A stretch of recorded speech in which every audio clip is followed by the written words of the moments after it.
Hello প্রিয় guys, কি অবস্থা সবার? সকলে কেমন আছেন? অবশ্যই কমেন্টে জানাবেন। এবং যে যেখান থেকে ভিডিওটি দেখতেছেন না কেন,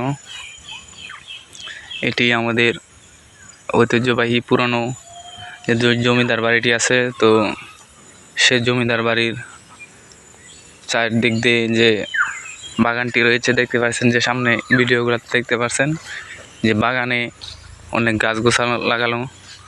তো আমি এতটা শুদ্ধ করে বলতে পারি নাই, তো দেখতে পাচ্ছেন যে চারোখানিতে কিন্তু মেহগনি গাছ লাগানো আছে। আর এগুলো সব জমিদার বাড়ি আছিল, আর এখন এগুলাতে আপনার গাছ লাগানো হয়েছে, মেহগনি গাছ। আর যে জমিদার বাড়িটি রয়েছে সেটি রয়েছে ওই দিকে, ওই পাশে। তো আমি রয়েছে এই পাশে। তো যার যার বাগানটি পছন্দ হয় অবশ্যই কমেন্টে জানাবেন।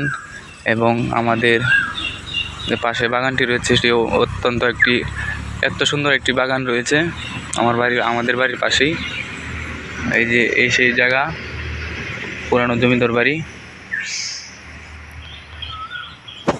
এই যে এই ঘরটি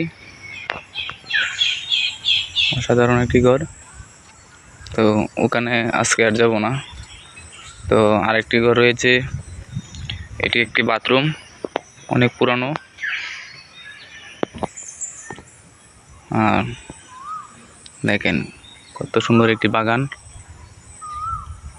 চারদিক দিয়ে গাছগাছালি, সবুজ রঙে ঘিরে।